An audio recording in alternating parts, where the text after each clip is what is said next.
Well, hello everyone. Thank you for joining me. My name is Wayne Dehn. Yes, I know the name is spelled weird, D-E-H-N, but the German pronunciation is actually Dean.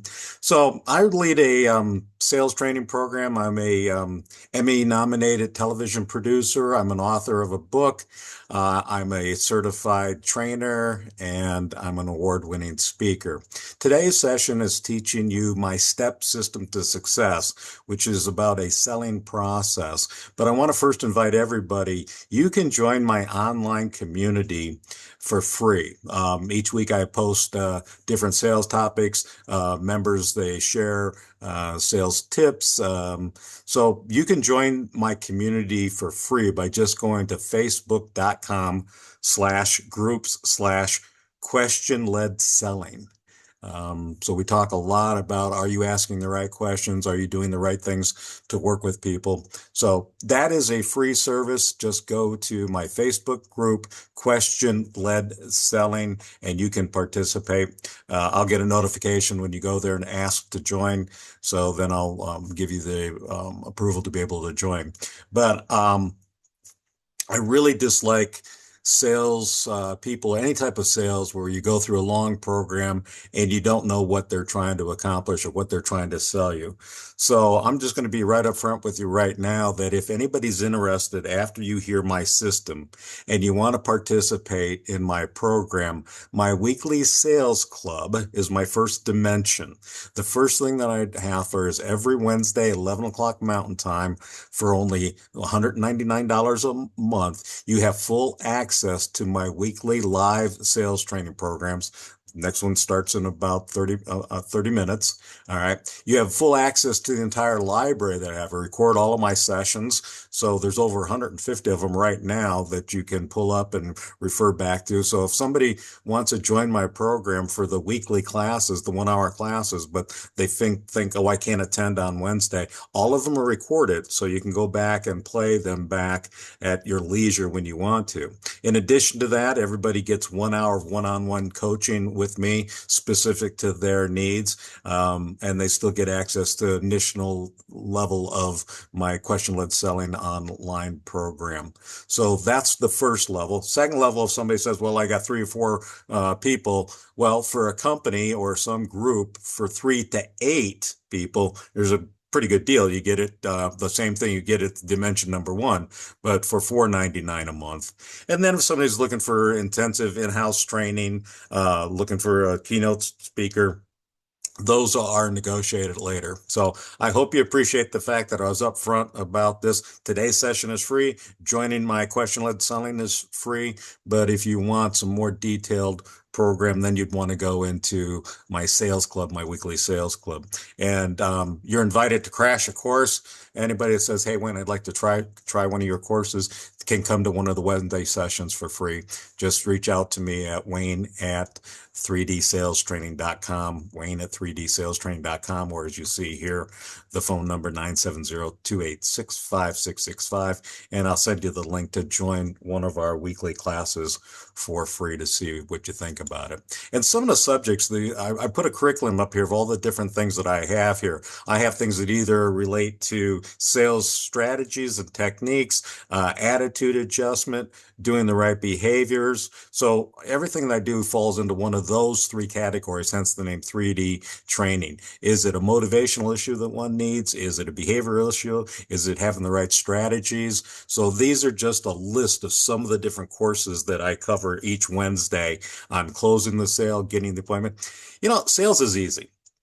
And people laugh at me when I say that. It really is, because it's really just 3 things. Get the appointment, make the presentation, close the sale. But within each one of those, there's 3 different legs of the stool that I talk about in each one of those. How to get the appointment, how to go about making the presentation, how to close sales. So let's go into my system here. First of all, the system is size up the prospect is the first thing. How does this person process information? A lot of salespeople do not spend enough time thinking about that. They don't think about, so Is this person visual, auditory, kinesthetic? How does this person best receive information?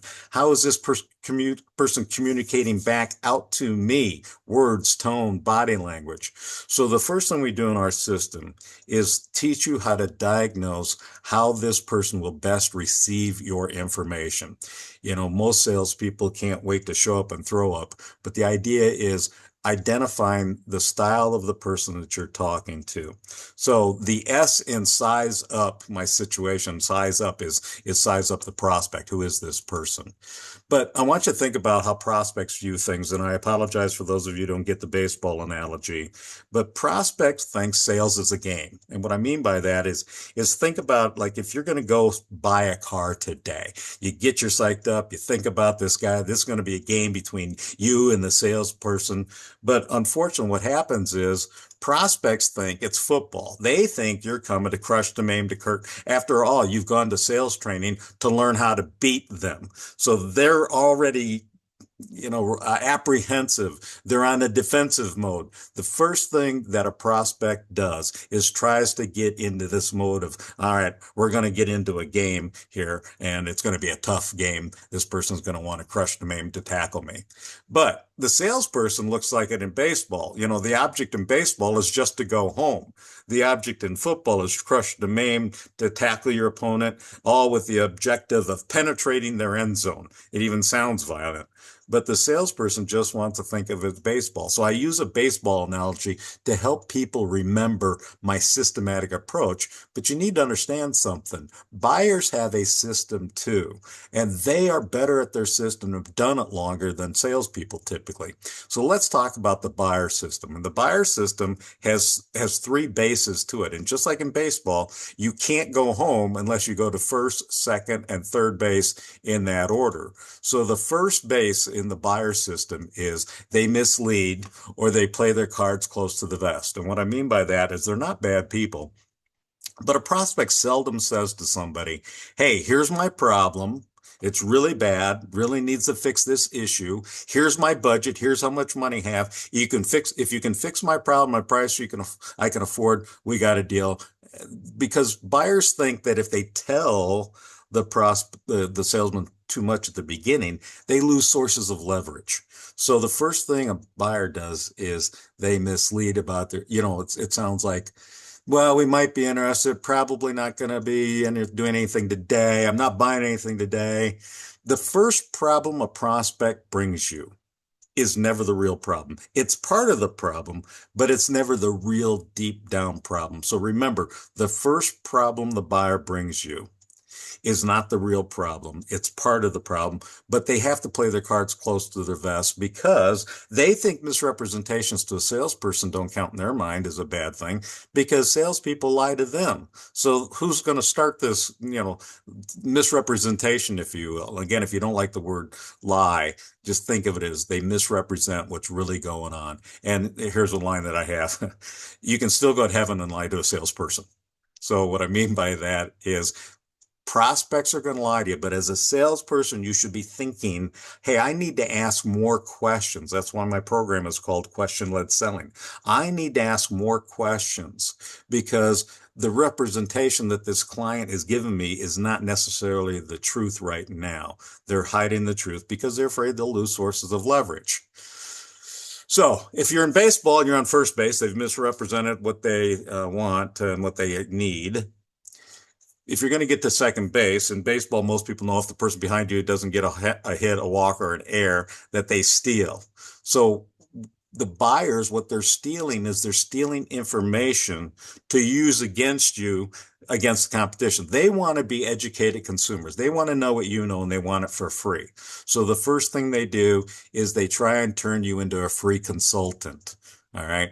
So they've lied about their true intentions. Now they tell you, hey, I want to learn as much as I can. Tell me this. Hey, we were thinking, what if we did this? What would you recommend?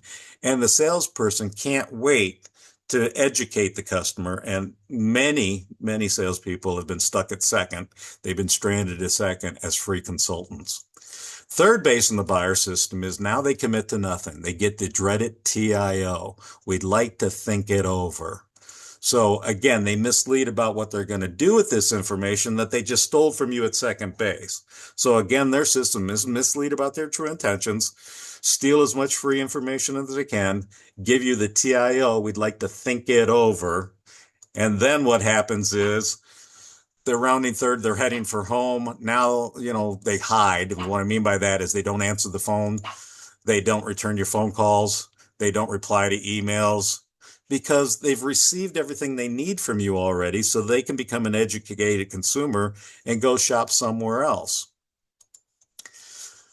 Traditional selling is this. Most salespeople do what's called features and benefits. Let me take the feature of my company and convince you it's a benefit to you.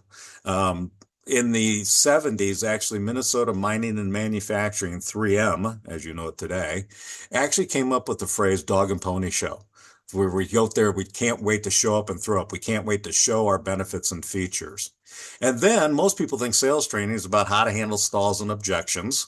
So a lot of salespeople think about that, how to overcome stalls and objections. Most salespeople are taught, don't take no for an answer. The client's going to say no 7 times before they say yes.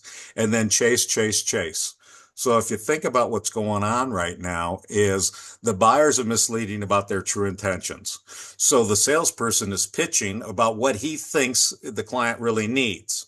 Now the client's getting more information, so the salesperson thinks that they have to handle stalls and objections. The buyer, he commits to nothing.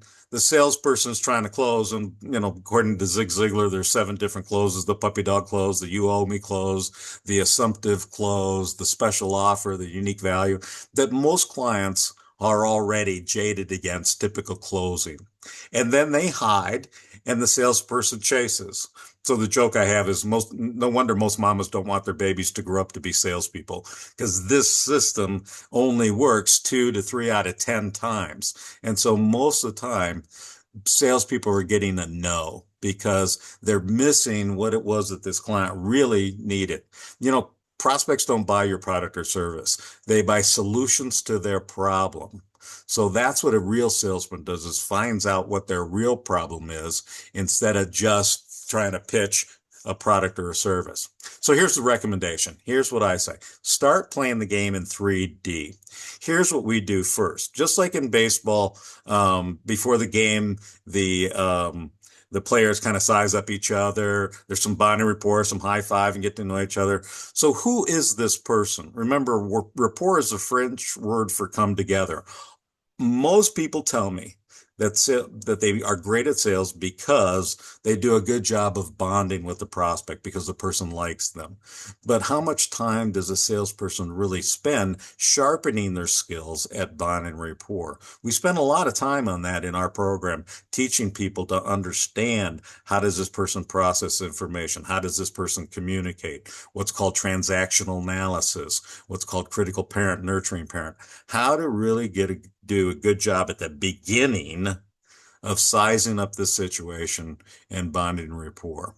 And then before every game, no matter how long they've played baseball, the umpires and managers meet behind home plate with the managers, and they go over the ground rules so that if a fly ball hits on one bounce and the warning track and fair territory goes to the stand, everybody knows it's a ground rule double, so that there's no mutual mystification. So we talk about sizing up the situation and having a clear understanding and manage the expectations of how this is going to go. And then take them to their problem. Forgive the spelling. Take them to their problem. That's the T in the step. The S is size up the situation. T is take them to their problem. Really find out what the problem is. Extend that problem, that pain into the future, because it's kind of like we are motivated by basically solving problem today, solving problem in the future, gaining pleasure today, gaining pleasure in the future. Anybody buys for one of those 4 reasons. But of those, people are really, when you take somebody to the future and extend the pain in the future, like, hey, let's pretend it's a year from now. You didn't buy from me. Describe for me what you think's going on a year from now. Or let's pretend that you do buy from me. Describe for me in a year from now, 6 months from now, whatever it is. how I've helped you. What do you hope things will be like because today you chose to buy my product? And until you really size up the situation, until you really understand the problem, until you've extended it and talked about the consequences of not doing something, can you then propose a solution? So that's the idea of our step system, is trying to figure out what is it that this person really needs? How long was this going to take them? And what would happen if they don't do anything about it? Then propose a solution. And here's the rule: only pitch to the pains they give you. A lot of salespeople can't wait to sell something to somebody without getting the client to discover that they need it. Prospects will never buy your product or service until they discover they need it. So in my training, we spend a lot of time talking about how you find out that, how do you get that person to figure out. So again, here's the setup of my program. So step one: who is this prospect? How do they process information? How do they communicate? Are they verbal? Are they visual, auditory, kinesthetic? How do they behave? We use the DISC model profile. Are they a D in the DISC profile? Are they an I? Are they an S? Are they a C? We understand transactional analysis. What is their style in that? Then manage the expectations. How would this client like this meeting to end? This will be a great meeting if, other than just getting my price, what do we need to have a conversation about? Does this person qualify to be your client? Will they invest the time, the money, and the effort it's going to take to be your client? And then what I really teach is go for the no. What I mean by that is, again, people buy from people they like and they trust, and people like trust people like themselves. So what are you doing to bond with this person? And most people say, well, I'm trying to build trust. I'm trying to build that trusted advisor status. Well, here's how you build trust with somebody: disarming honesty. Early in the process, before you do any pitching, before we get into anything, it's like, hey, Mr. Prospect, we aren't a fit for everybody. Those of you listen to me, I don't know if what I've done for hundreds of other salespeople is going to fit in your world, as all worlds aren't alike. But I'm okay if at any time during this presentation, it's a no. If at any time in this presentation, as soon as you decide you wouldn't buy from me, please don't waste another 15 minutes of your life you'll never get back. I'm okay with you telling me no. Are you going to be okay telling me more? Most prospects go, damn right, I can tell you no. And say, then on the same token, are you okay if I determine there's not a fit? That even though I might be able to solve your problem, but if I can't do it at the price that you're asking for, are you okay with me saying no? And they go, what do you mean? Well, if this is purely a price-driven transaction, if you're solely buying on price, probably not a fit. Because our business model is built around best product, best service at a reasonable price. But there's no business model where you can be the lowest price, best service, best quality. You'll be out of business in a month. So if you're looking for just the cheapest product or service, probably not a fit. Are you okay with me telling you that? And you build trust with somebody with that disarming honesty. Oh, my license plate actually even said go for no. That was my license plate for years. So establish the ground rules with somebody, size up that prospect, lay the ground rules for how this conversation will go and end. So you even say to the client, hey, how do you want this meeting to end? This will be a great meeting if what? You know, what is your timeline? When do you need to have something done? What is the budgetary restrictions that we need to stay within? What's your decision-making process? Who's going to make the decision? At what level? When? Who? Where? How? So that we can talk about, doesn't it make sense, Mr. Prospect, if I fully understand the scope of the project, some of your challenges and issues. I fully understand any timeline, any time restrictions you have. I fully understand your budgetary restrictions, and I understand how you're going to go about making a decision, that I can do a better job at the fulfillment step now if I know those things. Now remember, this is done up front before we start getting into it. We're establishing the expectations. For me to help you today, I fully understand the scope of the project, the timeline, the budgetary restrictions. Then I can go do a better job of fulfillment. And that's what I want you to understand in sales. Salespeople can't wait to do benefits and features. Slow down and find out what the real problem is. And is the client willing and able to invest the time and money it's going to take to fix this problem? Okay. And again, buyers don't want, you to tell them everything. They want a trusted advisor. So when you go into the presentation, Try and think about, hey, I'm not selling a product. I'm going to advise them on how and what they need to do. And if you go into with that attitude that you're trying to become a trusted advisor, pretend like you don't even have a product to sell. You're just a paid and independent advisor. Would that change how you articulate to the client why you're best suited to help them? So again, early in the process, we set an agenda. You wouldn't go into a board meeting without an agenda. So how would you like both of us to end this meeting? How much time do we have? When we set this up, we said 45 minutes. Is that still good? What does the prospect need out of this meeting for us to move forward? And then here's the only guarantee I'll make to people if you come into my sales training. If you, out of every sales opportunity you have, you get either a yes, a no, or a clearly defined next step, your sales will go up. And a clearly defined next step is not accepting a TIO. I'd like to think it over. A clearly defined next step is, hey, Mr. Prospect, I understand you need some time to think about it. That makes sense. Why don't we do this? Let's meet Monday at 10 o'clock. And at Monday at 10 o'clock, we'll either decide at that time to move forward or not and answer additional questions you've thought of. Would that be fair? Never leave a meeting with anything other than a yes would be great. A no's okay too, because you're going to get it. When would you rather get it? Or a clearly defined next step. The biggest problem with most salespeople is they leave a meeting without closing and they think they have to close on the sale. No, it doesn't have to be a closing on the sale. It has to be a closing on what's going to happen next. So number two in my system is take them to their problem. What's the real problem? And then this is it. What's causing this problem? And then what is the impact that problem is having on that person? So size up the situation, then really have a conversation about what's the problem, what's causing the problem, and what the impact that problem is having on the person. Okay, make sure you do that. All right. And again, you're judged more by the question you ask than the answers you give. So this isn't the time to pull out 20 stock questions, but it is the time for you to really be curious about what it is that you can do for this person. So make sure that you really ask interesting questions and that you are really curious as to what would be the answers. And don't think you already know them, but ask a lot of interesting questions. Manage the budget expectation. Because think about it this way, it doesn't matter what you charge for your product or service. It matters what the client expects to pay. So let's have a conversation. Hey, Mr. Prospect, this is the problem. This is the problem. I got it. This is the problem. This is the impact the problem is having on you.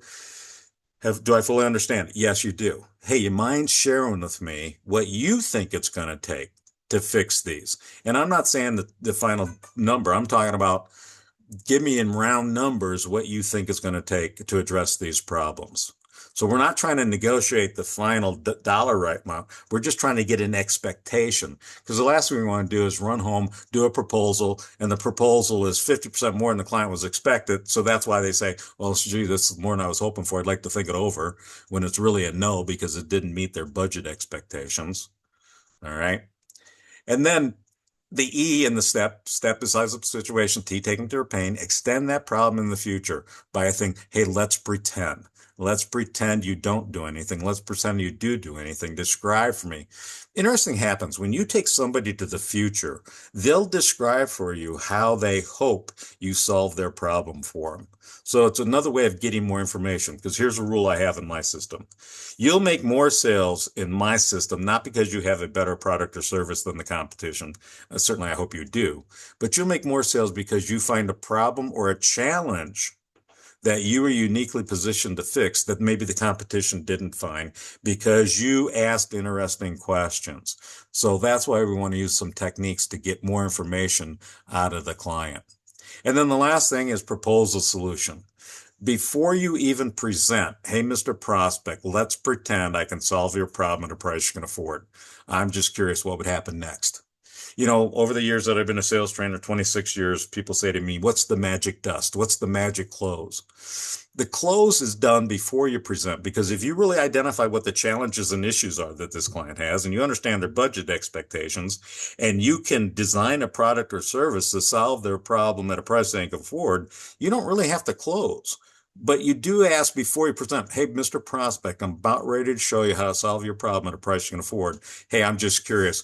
Let's pretend that happens, that you truly love everything I'm about to show you. It's at a price you can afford. what would happen next.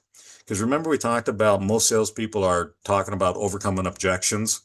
Wouldn't it be great if before you even present it, you had a conversation to go over all the objections before the person even has a chance to see your product or service? So that's the close. Close before you present. So step up, size up the situation, take them to their pain, extend that pain in future, and then propose a solution. So that's my training for today. That's the free session today. Everybody gets that today. If you want to join my weekly class, send me an email at Wayne at 3D Sales Training or call me at 970-286-5665. I'll send you the link to crash a class and you can listen to one of my classes. But that's it. I've got to get to my other one. This will be recorded and it will be posted on my YouTube channel. Again, my new YouTube channel is just youtube.com/at 3D Sales Training. So you can go to my YouTube channel. A lot of things that I have on the YouTube, there's some free things on there, but there's also a lot of private stuff that only people in my sales class can watch. So again, if I'll look in the chat, if anybody's put anything in the chat, has any questions, go ahead and put them in there now. I've got about 1 minute. If there's anybody who's got anything or anybody that has a comment or question they want to address. Otherwise, I'll close out here in a second. All right. Well, I'm going to close this out. Thank you very much. Hope you'll reach out and have a conversation with me about what's unique to you. And if you have questions, again, just give me a holler at 970-286-5665, and we'll go from there. Thank you very much.